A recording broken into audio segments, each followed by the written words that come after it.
Hello students, मैं उम्मीद करता हूँ आप सब खैरियत से होंगे। आज की इस वीडियो में हम सीखेंगे कि स्पेसिफिक आइडेंटिफिकेशन मेथड क्या है इन्वेंट्री की कॉस्ट डिटर्मिनेशन में। डिटर्मिनेशन ऑफ कॉस्ट में इन्वेंट्री को रिकॉर्ड करने के 5 मेथड्स है, जिसमें सबसे पहला मेथड है specific identification method. Students, this method requires a business to identify each unit of inventory with the unit cost and retain the identification until the inventory is sold. तो इस method में वो कहता ये है कि हमने हर इन्वेंट्री को, इस मेथड में अगर कोई बिजनेस इस मेथड को अप्लाई करता है तो उससे इन्वेंट्री के हर यूनिट, यानी कि जितनी तरह की भी इन्वेंट्री उसके पास है, हर इन्वेंट्री आइटम, हर इन्वेंट्री यूनिट को उसको सेपरेटली आइडेंटिफाई करना पड़ेगा, सेपरेटली उसका रिकॉर्ड कर रखना पड़ेगा कि ये इन्वेंट्री हमारी ए है, ये इन्वेंट्री बी है, ये इन्वेंट्री सी है। हर इन्वेंट्री को सेपरेटली रिकॉर्ड किया जाएगा और उसकी कॉस्ट को भी सेपरेटली लिखा जाएगा अनटिल तब तक जब तक इन्वेंट्री वो सेल नहीं हो जाती। The actual flow of goods is monitored and recorded exactly. इसमें जो गुड्स का एक्चुअल फ्लो है कि कब वो इन्वेंट्री रिसीव हुई और कब वो इन्वेंट्री सेल हुई, हर इन्वेंट्री का अलग अलग अलहदा से रिकॉर्ड रखा जाता है। ठीक है, अब ये मेथड अप्लाई कहाँ पे किया जाता है? ये मेथड वहाँ पर अप्लाई किया जाता है जहाँ पे इन्वेंट्री को आइडेंटिफाई किया जा सके उसकी परचेज के साथ, और ये मेथड अप्लाई वहाँ पर होता है जहाँ पे प्रोडक्ट यूनिफॉर्म ना हो। यूनिफॉर्म प्रोडक्ट होता है जैसे एक जैसी प्रोडक्ट, जैसे हमने चावल की बहुत सारी बोरियां ख़रीद ली हों, चीनी की बहुत सारी बोरियां ख़रीद ली हों, हर बोरी में आपको पता है कि चीनी ही होगी, चावल की हर बोरी में चावल ही होंगे। लेकिन अगर हम कार्स ख़रीदने के लिए परचेज़ करते हैं तो आपको पता है कि हर कार दूसरी कार से डिफरेंट होती है, उसका मॉडल डिफरेंट होता है, उसका चेसी नंबर, उसका इंजन नंबर डिफरेंट होता है, उसका नंबर जो रजिस्ट्रेशन नंबर है वो डिफरेंट होता है। तो ये मेथड वो बिजनेस अप्लाई करते हैं जहाँ पे हर इन्वेंट्री को सेपरेटली आइडेंटिफाई किया जा सकता है कि ये फ़लाँ दिन हमने परचेज़ की थी और इस इन्वेंट्री की फ़लाँ कॉस्ट थी। जहाँ पे जैसे एग्जांपल है कार शोरूम और फर्नीचर शोरूम वाले, हर इन्वेंट्री अलग अलग रिकॉर्ड की जाती है अलग अलग कॉस्ट के साथ। जैसे मिसाल के तौर पे कोई बिज़नेस है जैसे कार शोरूम या फर्नीचर शोरूम का, जिसमें 3 इन्वेंट्रीज हैं। फ़र्ज कर लिया कि इन्वेंट्री ए है, इन्वेंट्री बी और इन्वेंट्री सी। तीनों की कॉस्ट सेपरेट है। इन्वेंट्री ए की 20, बी की 50 और सी की 35। अब होगा ये कि कॉस्ट ऑफ गुड्स सोल्ड जब हमने निकालनी है, हमने देखना है कि सेल कितनी है। अगर पूरे मंथ में फ़र्ज करें सिर्फ बी सेल होती है, सिर्फ बी सेल होती है, तो कॉस्ट ऑफ गुड्स सोल्ड होगी सिर्फ 50,000, क्योंकि जो बी सेल हुई है उसकी कॉस्ट सिर्फ 50,000 है, तो बाकी दो तो अनसोल्ड हैं, तो कॉस्ट ऑफ गुड्स सोल्ड होगी 50,000।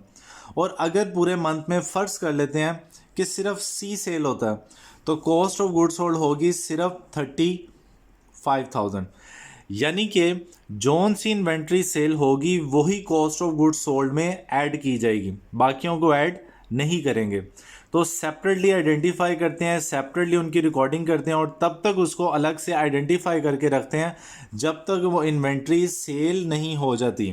ठीक है, और कॉस्ट ऑफ गुड्स सोल्ड भी उसके अकॉर्डिंग ही निकलती है जी। तो अब हम इसी मेथड के तहत एक क्वेश्चन करके देखते हैं। एक सिंपल सा क्वेश्चन है कि यूनिट्स परचेज किए हैं एक बिजनेस ने 1000 at the rate of 2 first April को, 3000 यूनिट्स परचेज किए at the rate of 2.20 on April 12, और 1000 यूनिट्स परचेज किए हैं at the rate of 240 on April 30।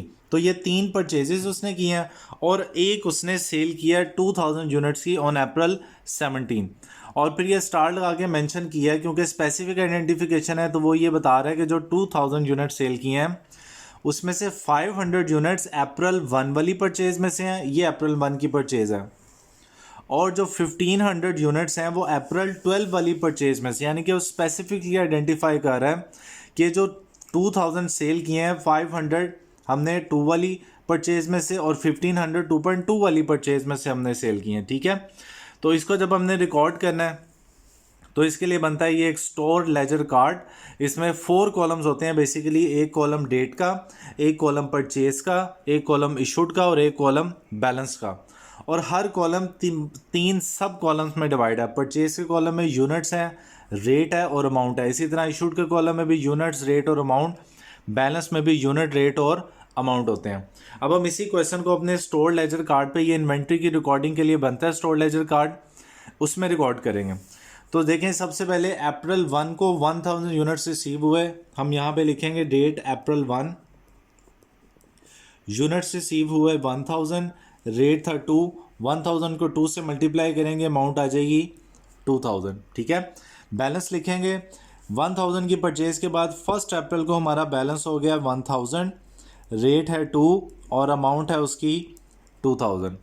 Next 3000 units purchase किए हैं अप्रैल 12 को, यहाँ पे डेट लिखेंगे अप्रैल 12, 3000 units at the rate of 2.2। तो 3000 को मल्टीप्लाई करेंगे 2.2 के साथ, यह आता है 6600। अब हमारे पास बैलेंस में दो तरह की इन्वेंट्रीज हो गई हैं। एक इन्वेंट्री वो है जिसका रेट है 2, एक इन्वेंट्री वो है जिसका रेट है 2.2। ये दो तरह की इन्वेंट्रीज है। जो पहली इन्वेंट्री है उसकी अमाउंट है 2000, जो दूसरी इन्वेंट्री है उसकी अमाउंट है 6600। ये दो तरह की इन्वेंट्रीज हैं। अब आ जाता है अप्रैल 17 जिसमें 2000 यूनिट्स हमने सेल किए हैं, यहाँ पे डेट लिखेंगे अप्रैल 17 और उस 2000 में से उसने लिखा हुआ है कि 500 यूनिट्स अप्रैल 1 की परचेज़ में से। तो जो अप्रैल 1 को हमने परचेज़ किया था उसका रेट था 2, तो 500 यूनिट्स हमने 2 रुपीज़ वाले इशू किए होंगे और 1500 यूनिट्स हमने इशू किए हैं 12 अप्रैल वाली परचेज़। तो 12 अप्रैल वाली परचेज़ की कॉस्ट है 2.2, 1500 यूनिट्स हमने 2.2 वाले इशू किए हैं। तो 500 मल्टीप्लाई बाई 2 1000 और 1500 मल्टीप्लाई 2.2 यह आ गया 3300। ओके स्टूडेंट्स, जब 1000 यूनिट्स में से 500 हमने इशू कर दिए तो रिमेनिंग बच गए 500 units at the rate of 1000 और 3000 यूनिट्स में से जब 1500 इशू कर दिए तो रिमेनिंग बचे 1500 एट द रेट ऑफ 2.2 3300। अब ये बैलेंस है। तो देखें जो हमने इशू किया है वो जो स्पेसिफिकली उसने आइडेंटिफाई किया था कि कहाँ कहाँ से कौन कौन से इन्वेंट्री इशू किया उसके मुताबिक इशू लिख दिया। अब अप्रैल 30 को उसने 1000 यूनिट्स मज़ीद परचेज़ किया, यहाँ पे लिखेंगे अप्रैल 30 1000 units at the rate of 2.4, तो ये आ जाएगा 2400। अब उसके पास बैलेंस में 3 तरह की इन्वेंट्री है। एक इन्वेंट्री है 500 यूनिट जिसका रेट था 2, एक इन्वेंट्री है 1500 यूनिट जिसका रेट था 2.2 और एक इन्वेंट्री है जो अभी परचेज़ की है 1000 यूनिट जिसका रेट है 2.4।